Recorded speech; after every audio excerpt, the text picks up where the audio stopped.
भूपेश बघेल के आज के कार्यक्रम होने जा रहे हैं। दुर्ग में डीयू के दीक्षांत समारोह में शामिल होंगे। रायपुर के ट्रिपल आईटी के तृतीय दीक्षांत समारोह में शिरकत करेंगे सीएम। शाम 4 बजे ट्रिपल आईटी के दीक्षांत समारोह में शामिल होंगे।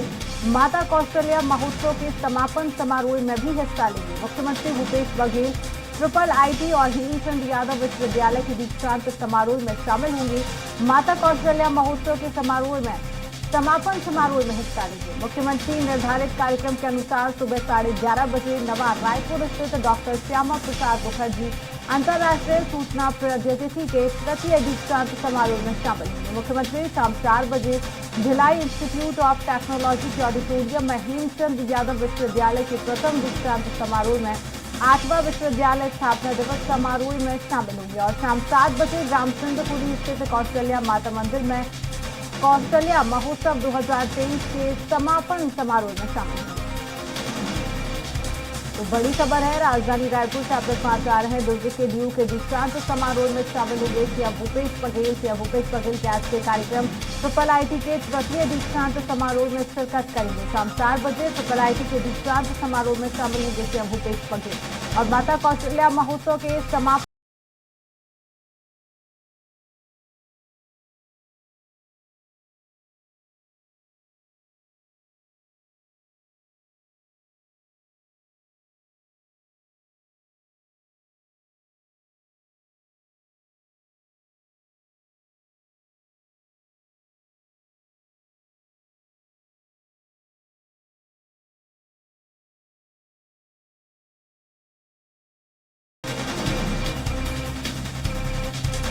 भूपेश बघेल के आज के कार्यक्रम है। राजधानी रायपुर से बड़ी खबर है। दुर्ग में डीयू के दीक्षांत समारोह में शामिल होंगे सीएम भूपेश बघेल और रायपुर के ट्रिपल आईटी के तृतीय दीक्षांत समारोह में शिरकत करेंगे। शाम 4 बजे ट्रिपल आईटी के दीक्षांत समारोह में शिरकत करेंगे सीएम भूपेश बघेल। माता कौशल्या महोत्सव के समापन समारोह में भी हिस्सा लेंगे सीएम भूपेश बघेल। तो आज से सीएम भूपेश बघेल के ये पूरे कार्यक्रम हम आप तक पहुंचा रहे हैं, जहां पर सीएम भूपेश बघेल के आज से ये कार्यक्रम है। राजधानी रायपुर से बड़ी खबर बता रहे हैं। इसी खबर में अधिक जानकारी के लिए राजधानी रायपुर से हमारे साथ स्वाति कौशिक लाइव जुड़ चुकी है। स्वाति, सीएम भूपेश बघेल के आज के क्या कुछ कार्यक्रम होने जा रहे हैं? जी, मुख्यमंत्री भूपेश बघेल जो हैं वो आज रायपुर में मुख्य रूप से 2 दीक्षांत समारोह के कार्यक्रम में शामिल होंगे। सुबह लगभग 11 बजे से 11:30 बजे वो डॉक्टर श्यामा प्रसाद मुखर्जी अंतर्राष्ट्रीय सूचना प्रौद्योगिकी संस्थान जो है उसके तृतीय दीक्षांत समारोह में कार्यक्रम में शामिल होंगे। तो वहीं 4 बजे Bhilai steel plant of technology के ऑडिटोरियम में हेमचंद यादव विश्वविद्यालय के प्रथम दीक्षांत समारोह में सम्मिलित होंगे। तो वहीं आज सीएम भूपेश बघेल जो है वो शाम को चंदखुरी स्थित माता कौशल्या महोत्सव के समापन कार्यक्रम में सम्मिलित होंगे। जी स्वाति, बने रहिए हमारे साथ, आगे आपसे और भी जानकारी लेंगे। तो राजधानी रायपुर से ये बड़ी खबर बता रहे थे सीएम भूपेश बघेल के आज भी ये कार्यक्रम रायपुर के ट्रिपल आईटी के दीक्षांत समारोह में शिरकत करेंगे सीएम भूपेश बघेल।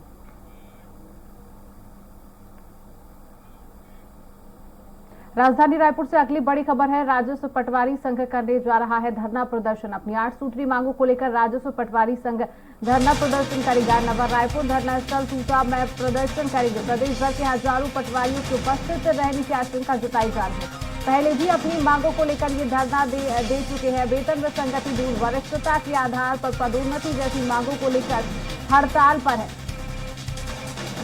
प्रदेश भर के हजारों पटवारियों की उपस्थित रहने की आशंका जताई जा रही है। पहले भी अपनी मांगों को लेकर ये धरना दे चुके हैं।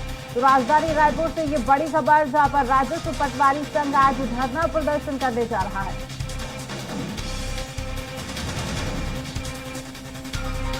इसी खबर में अधिक जानकारी के लिए स्वाति कौशिक हमारे साथ लगातार लाइव बने हुई हैं। स्वाति, राजस्व पटवारी संघ आज धरना प्रदर्शन करने जा रहा है, इसको लेकर क्या कुछ जानकारी?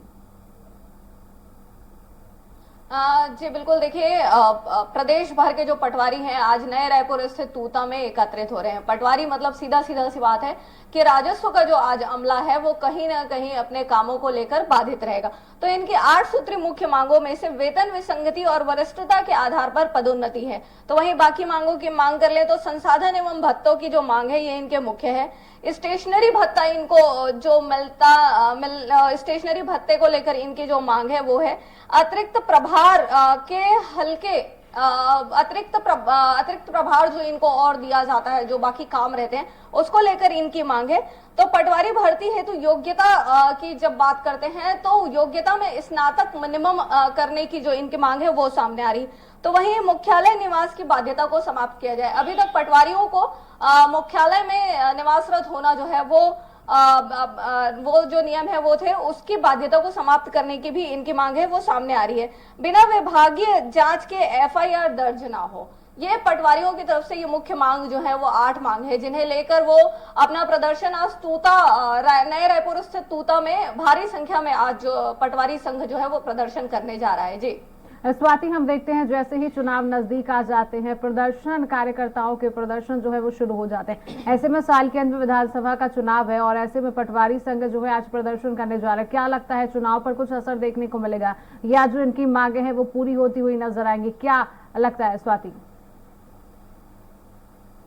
जी देखिए, पटवारी संघ जो है राजस्व का ये अमला है, ये पहले भी प्रदर्शन कर चुका है। अब चूंकि चुनाव का समय है और पटवारी वो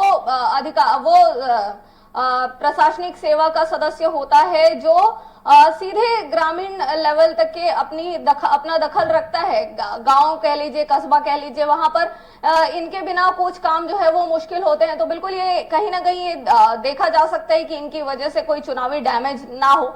लेकिन वहीं प्रशासन अपनी तैयारियों पर तो होगा ही कि कुछ ना कुछ जो इनकी 8 मांगों में से कौन सी मांग जो है वो लंबे समय से लंबित है या कौन सी मांग को अभी तत्काल पूरा किया जा सकता है, दोनों ही विषयों पर जो समय है वो समझने वाला होगा। क्योंकि ये दूसरे दौर का जो धरना है ये पटवारी जो है वो राजस्व अमले के लोग जो है वो करने जा रहे हैं और हजारों की संख्या में इनकी तादाद है। तो तादाद भी बड़ी है और मांग भी 8 है। तो इसको देखते हुए समझने वाली बात यही होगी कि प्रशासन जो है वो अब इनकी मांगों को कहां तक और कैसे स्वीकार करता है। और बिल्कुल ये जो आपने अभी बात कही कि चुनावी वर्ष है, तो चुनावी वर्ष में अधिकतम लोग जो है वो अपनी मांगों को लेकर धरना प्रदर्शन अभी लगातार पिछले कुछ महीनों से कर रहे हैं। चाहे वो सहायक शिक्षक कह लीजिए, चाहे वो रसोइया संघ कह लीजिए, चाहे वो आंगनबाड़ियों का, तो खैर अब बजट सत्र में मांग पूरा होने के बाद जो है उनका धरना समाप्त हो चुका है। तो लगातार विभिन्न वर्ग के लोग जो है वो चुनावी वर्ष को अपनी बात मनवाने का एक तरीका भी समझते हैं, इसमें कोई दो राय नहीं है। लेकिन अब देखने वाली बात वही होगी कि सरकार इनकी बातों को कब तक स्वीकार कर पाती है और इसमें कितनी मांग जो है, बिल्कुल मांगने का अधिकार सबका है, लेकिन कितनी जो मांगे हैं वो स्वीकार्य योग्य है, इसको भी सरकार अपनी बजट और बाकी नीतियों को देखते हुए तय करेगी। और उसके बाद ही इसमें कुछ कहा जा सकता है कि क्या किस आधार पर सरकार अपना निर्णय लेती है और प्रशासनिक अधिकारी इसको किस ढंग से अमल में ला पाते हैं। जी स्वाति, बने रहिए, आगे आपसे और भी जानकारी लेंगे। तो अपनी 8 सूत्रीय मांगों को लेकर राजस्व पटवारी संघ आज धरना प्रदर्शन करने जा रहा है। नवा रायपुर धरना स्थल तूता में आज प्रदर्शन होगा। छत्तीसगढ़ में बीते दिनों की अपेक्षा कोरोना संक्रमण के मामलों में कमी आई है। बीते 24 घंटों में 133 मरीज मिले हैं, जबकि एक्टिव मरीजों की संख्या 3083 हो गई है। वहीं कोमॉर्बिडिटी के साथ एक मरीज की मौत भी हो गई है। साथ ही पॉजिटिविटी दर भी कम होकर 10.98% हो गई है। मरीजों की कम होती संख्या प्रदेश के लिए एक राहत की खबर लेकर आई है, लेकिन इस लिहाज से टेस्टिंग की संख्या भी कम हो गई है। स्वास्थ्य विभाग के आंकड़ों के मुताबिक 1211 की जांच बीते 24 घंटे में की गई है, जिसमें 133 मरीजों की पुष्टि हुई है। वहीं प्रदेश के 16 जिलों से कोरोना संक्रमित मरीज मिले हैं, जबकि बाकी जिलों से कोई भी नया मामला सामने नहीं आया है। प्रदेश में आज सबसे ज्यादा 28 मरीज बलौदाबाजार जिले से मिले हैं। बीजापुर में 27 मरीजों की पुष्टि हुई है। बिलासपुर से 23, दंतेवाड़ा से 9, बस्तर, रायपुर, रायगढ़, सरगुजा और दुर्ग जिले में हर जिले से 6-6 मरीज मिले हैं, जबकि सूरजपुर से 4, राजनांदगांव से 3, कोरबा से भी 3, बालोद से और महासमुंद से 2-2 मरीज, कांकेर और धमतरी से 1-1 मरीजों की पुष्टि हुई है। प्रदेश में मुख्यमंत्री भूपेश बघेल और स्वास्थ्य मंत्री टीएस सिंहदेव को जय वीरू की जोड़ी कहा जाता था, लेकिन मुख्यमंत्री पद के 2.5 साल के बीच करार से जय वीरू की जोड़ी में खटपट दिखने लगी थी। वहीं अब एक बार फिर जय वीरू अंबिकापुर में हुए यादव स्वाभिमान सम्मेलन में एक मंच पर साथ नजर आए, जिसे लेकर मीडिया के सवालों का जवाब देते हुए स्वास्थ्य मंत्री टीएस सिंहदेव ने कहा कि जय वीरू की बात नहीं थी। सरकार बनने से पहले दोनों ही जिम्मेदार पद पर थे। वह खुद नेता प्रतिपक्ष थे। भूपेश बघेल पीसीसी प्रेसिडेंट की जिम्मेदारी निभा रहे थे। जय और वीरू नहीं थे। सब साथ मिलकर चले। जब साथ मिलकर लड़ेंगे तो परिणाम अच्छे ही आएंगे। सिंहदेव के इस बयान से ऐसा प्रतीत होता है कि जयवीरू में समझौता हो गया है, लेकिन बंद कमरे में हुए बात को लेकर उन्होंने कहा कि कुछ मर्यादा है जिनका वह पालन कर रहे हैं, जबकि उन्हें भी अब लगता है कि बंद कमरे में बात बहुत ज्यादा फैल गई है और हकीकत क्या है वह भी लोगों को बता दें। पारदर्शिता के साथ काम हो तो अच्छा लगता है, लेकिन सिंहदेव को भी आलाकमान से सुनने को मिल जाता है। शायद यही वजह है कि बंद कमरे की बात सिंहदेव के मन में राज की तरह है जो अब उबल रही है और उन्होंने अपने जीवन काल में इस राज को खोलने की बात कही है। वीरू की ही बात नहीं थी, हम लोग दो जिम्मेदारी के जगह पे थे। एक पीसीसी प्रेसिडेंट थे, एक नेता प्रतिपक्ष की जिम्मेदारी संभाल रहे थे और हम लोगों ने सब यही प्रयास किया था, सब मिलके लड़े। आपको ध्यान होगा उसके पहले जोगी जी थे, हमारे मुख्यमंत्री थे, लेकिन ऐसा लगता था कि कांग्रेस में अलग अलग जगह से अलग अलग आवाज उठ रही है।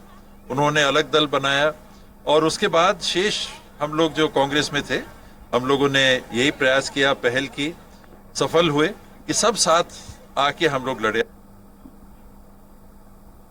प्रबल प्रताप सिंह जोदेव राष्ट्रीय रक्षा महासम्मेलन द्वारा आयोजित कार्यक्रम घर वापसी में शामिल होने दुर्ग पहुंचे, जहां उन्होंने 100 से ज्यादा लोगों का पैर पखारकर सनातनी धर्म में वापसी कराई। आपको बता दें, इस अवसर पर डॉक्टर राहुल गुलाटी का सम्मान भी किया गया।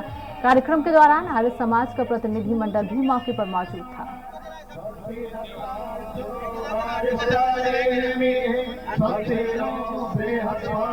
हिंदुइज्म में हमने ये नहीं देखा कि हिंदू किसी की मदद किसी धर्म में करने के बाद उसको कन्वर्ट करने के लिए बोले। तो हम हिंदू कितना महान है, हमारा सनातन धर्म, ये सभी को पता है। तो जय श्री राम। जी, आज यहाँ दुर्ग में राष्ट्रीय रक्षा महासम्मेलन के उपलक्ष्य में आर्य समाज एवं समस्त घर वापसी कार्यक्रम का आयोजन था, जिसमें लगभग 100 परिवारों की घर वापसी हुई। अभी तक लगभग कितने लोगों को आपने घर वापसी कराई? 15,000 परिवारों से ज्यादा लोगों की घर वापसी। ये गीता गौमाता गंगा का देश है भारत। इस देश को किसी आयातित धर्म की कोई आवश्यकता नहीं। मेरे पिताजी बड़े गर्व से कहते थे कि भाई, मैं भले ही राजा हूं, लेकिन जिस कारण से मेरा भाई, मेरा हिंदू इस धर्म से अलग हुआ है, उस सारी धारणाओं के विरुद्ध मैं इनके पैर धोकर, इनको सम्मान देकर पुनः इनको स्थापित करूंगा, इनको अपने पूर्वज से जोड़ूंगा। मनेन्द्रगढ़ के सोनहत विकासखंड के ग्राम बझार टोला, रावतसरई, सिंगवाही, केशगंवा, बेलाड, बसवाही, ठकुरहत्ती व पत्थरगवा से अन्य राजनीतिक पार्टी के पदाधिकारी और कार्यकर्ताओं सहित लगभग 150 ग्रामीणों ने विधायक गुलाब कमरों की कार शैली और भूपेश सरकार द्वारा किए जा रहे विकास कार्यों से प्रभावित होकर विधायक गुलाब कमरों के समक्ष कांग्रेस की सदस्यता ली। इस अवसर पर विधायक गुलाब कमरों ने कहा कि आम जनता तक बुनियादी सुविधाएं पहुंचाने हमारी सरकार निरंतर कार्य कर रही है।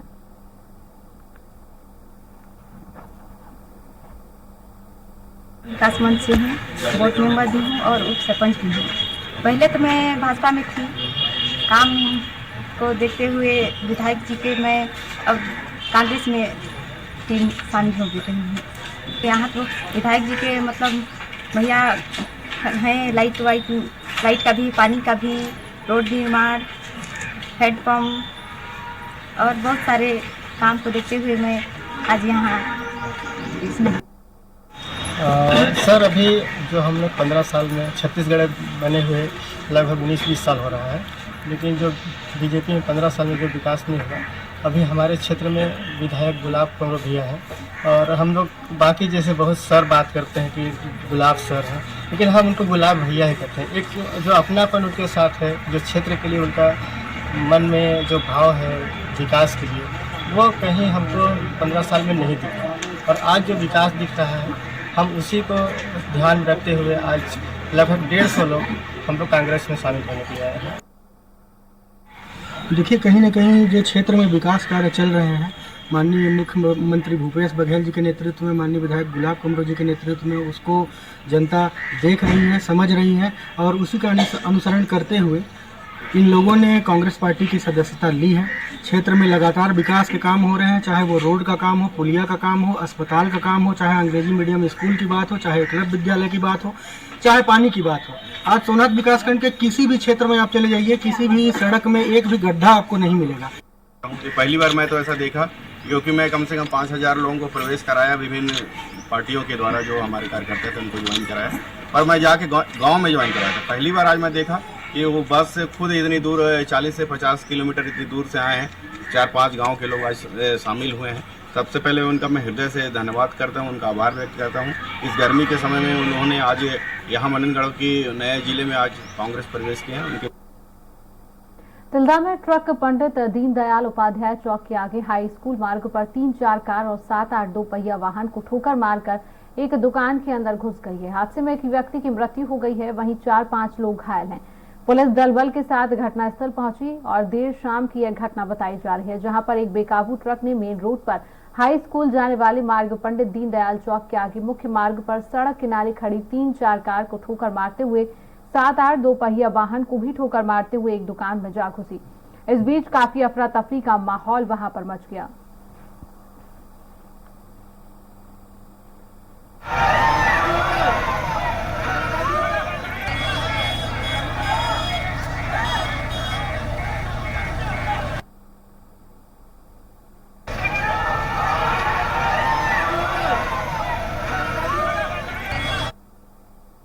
सक्ती में गैस सिलेंडर से भरी पिकअप पलट गई है। हसौद और पिसौद के बीच बने स्टॉप डैम में यह हादसा हुआ। गाड़ी में लगभग 40 से 50 गैस सिलेंडर लोड था।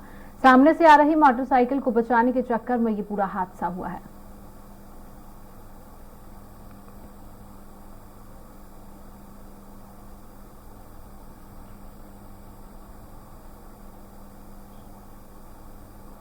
बालोद जिले के गुंडरदेही ब्लॉक के खेरुद गांव में सामाजिक आर्थिक सर्वेक्षण में काम कर रहे शिक्षक की डाटा सुधरवाने पहुंचे युवक ने पिटाई कर दी। प्रधान पाठक बलराम भंजारी की सामाजिक आर्थिक सर्वेक्षण के कार्य के लिए ड्यूटी लगाई गई थी, जिसका काम आंगनबाड़ी कार्यकर्ता की मदद से किया जा रहा था, जिसके चलते गांव के ही पुरानिक साहू का भी सामाजिक आर्थिक सर्वेक्षण का फॉर्म 1 सप्ताह पूर्व जानकारी देने के पश्चात भर लिया गया था। लेकिन 1 सप्ताह बाद पुरानी साहू स्कूल जा पहुंचा और अपना राशन कार्ड का डाटा सुधरवाने की बात शिक्षक बलराम भंजारी के पास रखी, तो शिक्षक ने बताया कि डाटा अपलोड हो गया है, हमारी बस में कुछ भी नहीं है।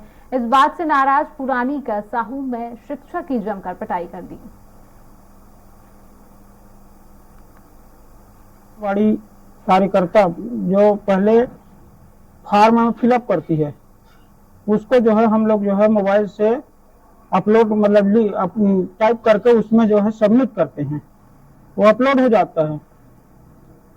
तो उसके बाद उसके घर से हो चुका है 1 सप्ताह पहले, लेकिन वो 1 सप्ताह बाद आया था, सुधार करवाना है बोले।